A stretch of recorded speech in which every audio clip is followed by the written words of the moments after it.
네, 여러분 안녕하세요. 가을바람입니다. 오늘은 트위터에서 아이온큐에 대해서 이제 열심히 공부하고 계시고, 이제 저의 역할을 이제 서방 쪽에서 하고 계시는 데스먼드라는 분을 모셔서 인터뷰를 좀 해보려고 하는데요. 제가 준비한 질문들을 가지고 한번 얘기를 해보도록 하겠습니다.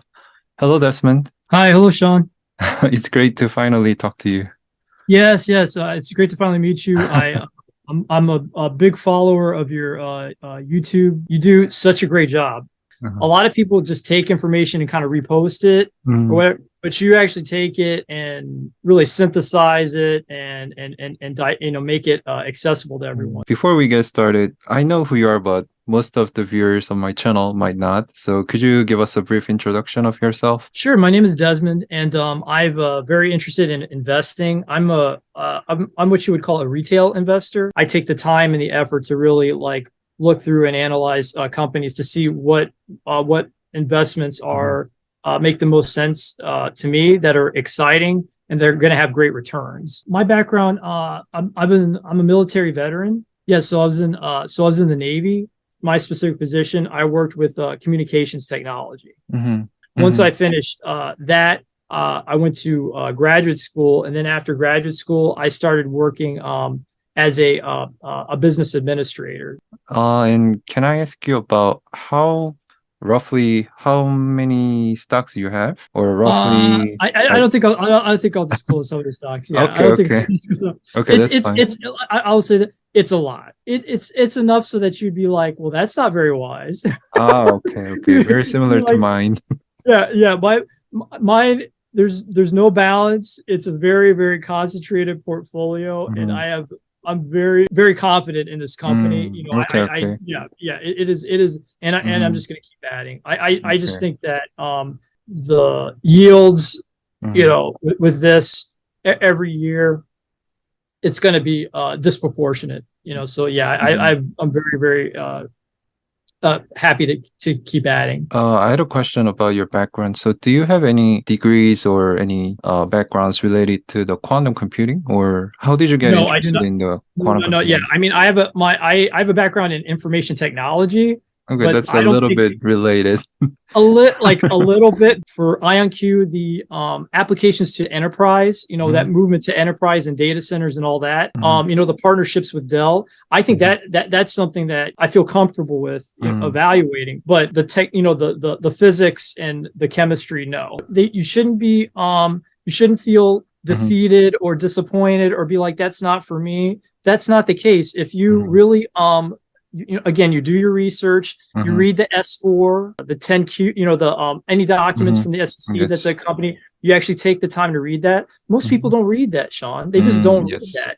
So I the feel the same company, way. yeah, the company itself, it will say, here are our risks. Hmm. This is what our challenges would be. So you don't have to listen to the noise of what everyone else is saying. The company tells you themselves, like, this is Hmm. what our challenges will be. So look at our hand phone, right? Our hand Hmm. phone, there's so much physics and chemistry in the hand phone, Hmm. in the mobile phone, that I don't understand, but I use it every day. So Hmm. people should think the same way. Like, just Hmm. because something you don't understand every single thing in detail, that's a myth, to keep regular people Hmm. away from investing. I totally agree. I mean, I bet there's no one else who read the prospectus of IonQ besides me in Korea. It takes time. I get it. It's long and the language, it can be a little boring because it can be Hmm. repetitive. But what ends up happening is that you start connecting the dots. Yeah, You I'm trying start to do seeing, that. like, it makes you less anxious when Hmm. the stock price fluctuates Yes, I because of understand. the volatility. Hmm. If you know what you own, if you know and understand what's going on, the volatility isn't going to Hmm. make you so anxious and nervous. It requires time. Hmm. Most people, all they want to do is be like, very quickly, I just want to buy it here and get out here, and that's Yeah. it. And you and I both know it takes a lot more work. It Hmm. takes a lot more research and time than that. Not only have regular people not read it, a lot of, like, Wall Street people haven't read the prospectus. Like, Yeah. we're actually way ahead of the game. So Mhm. I yeah, mean, I could tell that yeah, by the journalist saying that physical qubits are everything. it's not true. And it is. It's. I give them the benefit of the doubt Mhm. that they're not. It's not intentional. It's not to be malicious. I mean, it's just lazy. They're lazy. Mhm. I'll just say that IBM's in the lead, Mhm. and that's it. And when you actually look in deeper, you understand that there's a difference. I wanted to ask you a little bit about what you think about the quantum computing companies. So, which company do you think is the best in the quantum industry? And if it's IonQ, why do you think so? 100% IonQ. I'm biased. You asked the right person. Like I believe it's IonQ. So among all the other companies, that's what I like about IonQ is their confidence. If you sing Peter Chapman or Jun Sang Kim or Chris Monroe, the leadership feels like very confident to me. The main advantage of IonQ is IonQ Durham. So there are many, many faces of IonQ, right? There's IonQ College Park. There's IonQ Canada. There's IonQ Israel and Germany. IonQ Bothell, Washington, with that huge manufacturing facility, right? But what makes, to me, the heart of IonQ, but puts them the cutting edge really is IonQ Durham, because that's where all the research and groundbreaking work is done. You don't see people criticizing the Duke Quantum Center. That might be pound for pound the best quantum for ion trap quantum computing, maybe in the world. And I think this is very important. I think what gives them an advantage is talent. The people that are joining IonQ. I think it's a very important benchmark and measure, and how you measure a company is what kind of people are joining the company. I'm seeing like people from Google, Blue Origin, NVIDIA, IBM, like these top names, NVIDIA, IBM, exactly. People don't leave positions in great companies for something they don't think is going to be the next thing. They just don't do that. And I think that they show these people their product and what they see in the future, and they're like, I want to be a part of that. They have the confidence, right? Like they're confident. 2 is Durham, the Duke Quantum Center. I think what they're doing there is important. And 3 is talent. The next question would be, who do you think are the competitors of IonQ, and who might be the best competitor of IonQ? I think competitor 1, competitor 2, and competitor 3, the top 3 competitors for IonQ is quantum. What do you mean by that? And what I mean by that is that the risk to IonQ is not that some competitor is going to do something better than them, or some modality will be the chosen modality. That's not the biggest risk. The biggest risk is that quantum doesn't work. I don't think that what's keeping them up at night is something that IBM is doing, or Google, or Microsoft, or name the competitor, or Rigetti, D-Wave, companies that you've covered in your YouTube coverage. What keeps IonQ up at night, their biggest competitor, and this is a very important point, is quantum. I mean, I'm so surprised that you say that, because when I met Sang in person for the first time, and he said the exactly same thing.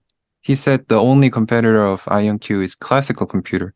So basically, same as what you just said. In IonQ's mission statement, their mission statement, they don't say we're going to be the world's best ion trap quantum computer. They say we're going to be the world's best quantum computer. Whatever the case may be, whatever modality gets proven out, they're basically saying IonQ is going to be there. Like we're going to be here for a long, long time. We're going to be a market leader for a long time. I mean, the other thing what Sang told me was that his lifelong mission is to make something impossible to possible. So that's what he's been doing for his whole lifetime, and also for the IonQ. So I really trust in what he's doing and what IonQ is doing, because I saw how serious he's about his research and about IonQ. And bringing the impossible to the possible, that's not something you do in 2 years or 3. You just don't roll out of bed. Some startups and some companies, you feel like people just kind of rolled out of bed and were like, okay, this seems cool, and I'll try this out, and then I want to make some money from it. And I've never got a sense at all from the founders that it's a money grab for them. This is something that they really think is going to be an inflection point for the 21st century. And understand, again, they've been doing this research for decades. They've been, they can't say it, but I can say it. I think that once they achieve a on-premises, quantum computer that is, 64 or 256, algorithmic qubits, somewhere in there, and it's working and selling to a customer, they're going to be winning the Nobel Prize. That's Nobel Prize winning level achievement, because I think you've seen the presentation where they say, hey, that a classical computer has more in common with an abacus than it does with a quantum computer. Like, because it's so, you're so different because of solid state physics. Yeah, it's just that's how dramatic the shift is. So when do you think IonQ will make significant revenue and the IonQ stock price might constantly go up, not like currently having so much volatility in their stock prices? Yeah, I think I would say 64 algorithmic qubits and 256 algorithmic qubits. I think 2025, 2026, I would imagine, the stock price will probably, I imagine it'll rip to a certain point and then never go below that point. It might go volatile, but it'll just, it'll hit at that point. That's when there's going to be system sales, on-premise sales. It seems like every year, every generation, the hardware gets cheaper, smaller, easier to manufacture, because a lot, IonQ, it's just not well known. Quantum computing isn't well known among investors. And so once, a system sale happens or multiple system sales happen, that's when everyone's attention in the general population will start, anticipating, going, oh, this is a real thing, and the excitement and FOMO starts. Well, I have the same expectation, but I've been meeting some famous quantum researchers in Korea, and they were cautious about the quantum technology because it's such a national strategic asset, right? So it might not create any revenue in the near future, because if IonQ is developing something great, US government will not export it to other countries. So what do you think about that aspect? I would have to disagree. So what's implied in that answer from those researchers are the national security implications of the technology. So I just think that anyone who's our partner, anyone who's a close ally, we are going to want them to have that technology. Will IonQ be selling that technology to China? I don't think so. To Russia? I don't think so. Right? Like, so to Iran, I don't think they're going to sell it to Iran.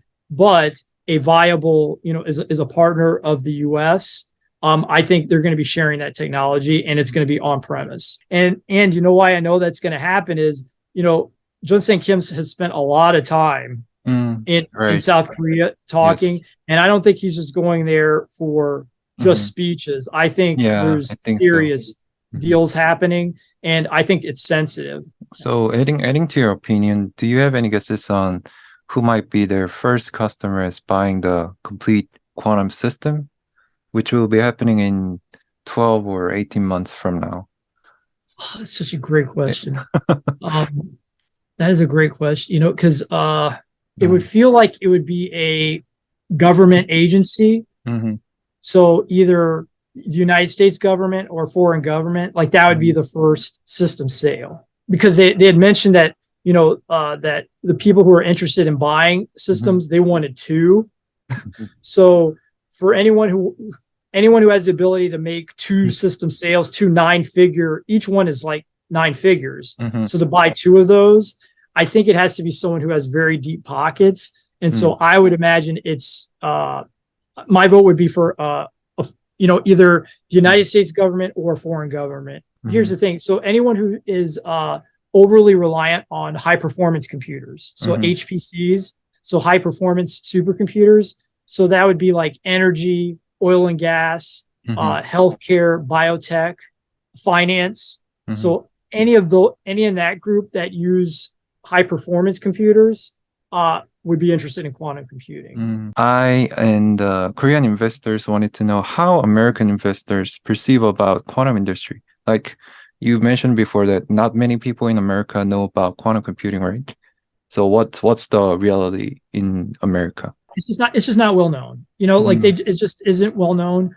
Well, to be honest, it wasn't well known to me until 2021. They had that Marvel movie, Ant-Man and Quantumania, and then Quantum was on the cover of Time magazine. And so now you're just starting to see the public imagination here, the American public imagination, starting to bubble up interest. Also with that Chat GPT and AI, now quantum is starting to get a lot of attention. And if the engine is the machine learning and language models, and quantum computing affects machine learning, all of a sudden people are starting to get very interested in what quantum computing is. I would say right now we're in the very, very beginning of the understanding here in the US about of what quantum computing is and really what its impact is. What's important is how quantum computing affects every field of applied science has a quantum computing use case, every field. And so once people start understanding and really internalizing that story, it's going to be, I think there's going to be a lot of excitement because it can go from here in the US, you can go from unknown to being really popular very quickly. Once people start understanding that, I think that can happen very quickly. Yeah. One of the concerns that we have is that Koreans have a lot of stocks in IonQ, but we think that the Western big money, like the big whales, make the stock price go high and down so much that Korean investors will leave. So what do you think about that? No, I don't think, yeah, I just don't, I think that what big institutional investors are, they're looking to invest. Big institute, they want to see IonQ succeed. If IonQ ushers in a new era of computing, they are going to make a lot of money. So that's more valuable to them than shaking out investors. So at this point, you can't, I wouldn't say like big money is moved into IonQ in a way. Like when big money does move into IonQ, we're all going to feel it and be like, look at the stock price. It's just, there's a lot of money on the sidelines right now. And a lot of the action that you're seeing are from people that are sharks playing games. I would tell Korean investors, don't be discouraged by these movements of people playing games. That's not big money. Big money is not, they're on the sidelines right now. They're not involved because there's too much volatility in the market. We already saw Scorpion Capital do something to IonQ. So that's why we are worried. When you become public, when you go to the NFL, the most challenging arena, you're going to face all kind of opposition. And when you say something like what Jun-Sang Kim said, if you say, I'm bringing the impossible to the possible, people are going to attack you. I don't have a lot of concern about sharks messing with the stock because, and when the stock does this, they could lose the shirt off their back. That's they're playing anyone who's messing with IonQ is playing a very dangerous game. And look, we're already at 2023. So in long term, like in 24 months, it could be a very different world for an IonQ investor. Do you have any experience on having a long-term investing and got a huge return? Yes. I mean, so for my investment style has been just long-term. I'm not, I just options and I don't invest in option. That's not for me. An inch wide and a mile deep into very specific companies and holding for a long time. So for me, what's done well over time is are companies like Honeywell and NVIDIA. Those are kind of ones that have really been with me my whole life. And really? I did the same. I just put every time I get paid, I make my investments into those, and that's I've accumulated enough wealth over those that it's allowed me finally, to start looking at other companies that have that same kind of excitement that you can stay with for a long time. So for me, IonQ is not a flip, right? I'm not trying to swing trade. I plan on staying for IonQ for, for a long time, because I think that I just feel that this is the new thing. This is the new technology that's going to be, it is going to be the foundation for other things. Great companies are actually rare. So I find it bizarre that people are like, I'm going to take my money out of this great company and put it down here and take it over and then I'm going to take it and try to find as if great companies with talented people happen every day. They don't, I remember when there was 30 some odd companies that were competing with NVIDIA, and then they all just went away.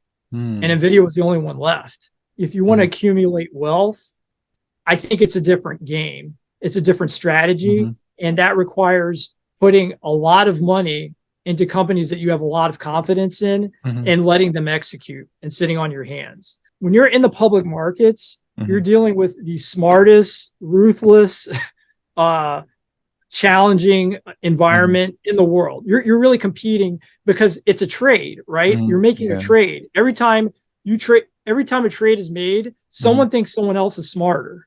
Like if I buy something, someone thinks that they're smart for selling. So the nature of that means that it's competitive. And I just know that the way I have an edge is that if I really understand deeply the companies that I'm invested in and I let them do their, I feel like I'm giving my money to the IonQ team and saying, just go do your job. And I'll check in with you every couple of years and expect to have more money than I had before. I wanted to convince my viewers about the long-term investing that you mentioned. So could you give us a little bit about how much you earn from Honeywell and NVIDIA? Sure. I mean, it would be many, many baggers. I have been putting money into Honeywell since 2001. 2001. Yeah. Oh, that's so crazy. If you are in NVIDIA for almost 16 years, for a long time. Yeah. So if you do that, the compounding effect is so massive that you can accumulate a lot of wealth. So you just have to identify these companies, you stay with them, and every time you get paid and every time you make money, you buy their stock. It's that simple. It's that you don't have to overcomplicate it any more than that. It's not as satisfying as leverage, because usually when people are asking about investing advice, usually they want to talk about leverage and options, because they're like, how can I leverage so that I could have an angle so that in 1 week or 2 weeks or a month, I've doubled or tripled my returns. And I understand how tempting, how powerful that is. But again, that to me is just the risk reward just isn't there. The wealthiest people in the world in investing, like Buffett and all these other kinds of folks, is you put your money in great companies and you just keep doing it. What our discussion, people should take away from our discussion is that, IonQ is that kind of company we're identifying right now, that if you start now, that over time, it's going to change your life. The 10 to 20x moves, while if they happen in a few weeks, are awesome. But the way that I think is best for people emotionally and mentally is the long term over time, because I just noticed that it's not healthy for people with their mental and emotions. Even if you're successful, I just think that the temptation's too great to keep doing that, and eventually, I just think that could lead to to blowing up an account and being disastrous. I mean, it's really interesting to see someone who got successful from the long-term investing, because I always say long-term investing is important, but I've never seen someone who actually got successful from it. So people like us, we don't have the loudest voices, right? Like no one shouts, "Ooh, I bought Honeywell," or "Ooh, I'm NVIDIA," or like no one's, right. Whereas the voices that come out the most on YouTube and Twitter and all these other places, they're the ones that are doing short-term investing, very, very short-term, and they're screaming and yelling at the camera, and they're getting they're very excited and animated, and they have a lot of energy. And so everyone thinks that, well, I'm missing out, and I have to. That's how you do it. The loudest people, the most excited people, they aren't necessarily the most successful people. I think there's a misconception that long-term investors, we don't want to be rich. Of course we want to be rich. And of course we want to make money. Like it's not like we're not interested in that. Of course we want to do that. It's just that we have an understanding of having that balanced approach. It allows you to make better decisions. Yeah, doing those little schemes of short-term stuff, you might beat me out in the short term, but I bet you in year 3, year 4, year 5, that's when you start seeing the separation from all that the short term dealing. So, but the thing is, you have to put in the work to research the great companies that you can be in the long term with. That's very important. Financial markets are so complicated that it's going to take a quantum computer to optimize it. Yeah. Think about that. Like Goldman Sachs and Fidelity are working with IonQ to optimize, because there's so many variables in a financial market. So anyone saying, oh, I have a technique to use options and I can do this with it. There's way more going on. Running a YouTube channel for me, like in a hard time like this, is like writing a journal as a Warren Buffett. It's like living a journal of myself that I did my own DD and I work hard and did the long-term investment. That's that, and that you did the work and you'll be able to watch yourself grow. So right now, I would say, I feel like we're at the stage where we can ask the right questions. Over time, we're going to get better at evaluating the answers. What do you think will be the future of quantum computing, or where it will be used, and how will it change our lives? So there's a scientist by the name of Roy Amara, and he said, we tend to overestimate the effect of a technology in the short run and underestimate the effect of technology in the long run. Just based on the use cases and the things that that IonQ has said, I think I have the ability to say, well, here are some of the things, like we'll have better pharmaceutical drugs. So it's probably going to change how trading happens, how financial markets work. Oil and gas and energy, it's probably going to be a big part of climate change. Batteries, I think we're going to have incredible batteries. The work that IonQ is doing with Hyundai. So those are the short-term thing. The long-term, Sean, I think we are grossly underestimating how this is going to change everything for us. All fields of applied science are covered by quantum computing. I think there are going to be things that that we can achieve that we just didn't think were possible. Things are going to happen that we never could have imagined. I mean, I felt that same way when Peter Schiffman told us about having a quantum computer is like having a superpower. So we don't know where it would be used, but we know it's a superpower. Right. I don't know if you remember the movie The X-Men. All the X-Men go to the Professor Xavier's school. Yeah. And in the beginning, they have a superpower, but they just don't know how to use it. I kind of feel like that's how we are with quantum. And I think the exciting part is going to be, over time, IonQ really learning how to harness and focus these superpowers. And I think, and I love that word superpower, because it implies that there's just things that are going to happen that we don't think are possible. My joke has always been, I think Future Generation 3 is the TARDIS from Doctor Who.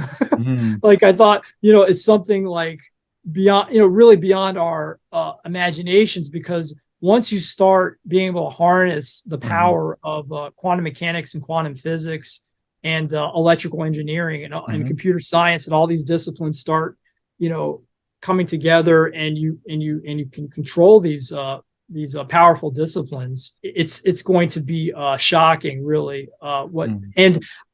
My feeling is, Sean, is that the senior team, they're way farther ahead than they're letting people know. I think they've got something pretty awesome in store, and they're starting to understand what the applications are going to be. It's just not in their interest to reveal everything right away. But I think future generations that haven't been made public are powerful enough that they're starting to understand the impact they're going to have on industry and society, as a whole. I feel like I met a Western version of myself. Like, me meeting you is like reflecting myself.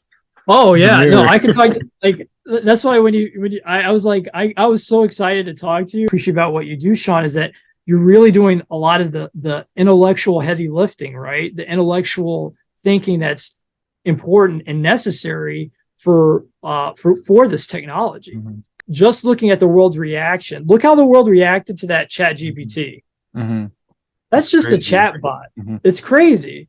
Look at the things that they're saying that the quantum compute is going to do. The world is going to have a very powerful reaction when they're like, wait a second, look how fast, an optimization problem, I think we arrive at a point in quantum computing of algorithmic qubits where once you get past 1,024 qubits, now we have to start thinking about what are the questions at that point.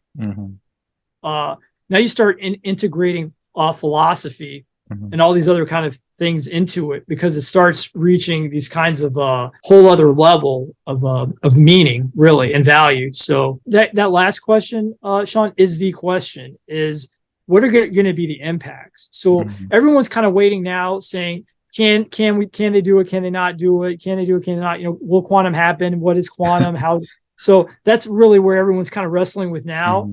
What I probably would argue with you is that now we need folks who are starting to debate, like, so what impacts is this going to have on culture and society? Like, how are things going to change, and how is this going to affect our identity and civilization? Those are much bigger issues, but ones that need to be asked, because that's how strong an influence this is going to have, I think. All right. Since our time is almost up, we'll wrap up our interview here. Great. And thank you very much for your time, Desmond. I cannot thank you enough, Sean. This like made my year. I'm so excited. Like, this was so much fun. Like I love talking about this topic, and it's just great to have someone who is as excited about it as you are. And I forget those voices of criticism. I want to speak on behalf of all the people that you help for the work. And I'm just very grateful. And I want to thank you for all the hard work that you do. And this was just a lot of fun for me. And thank you so much.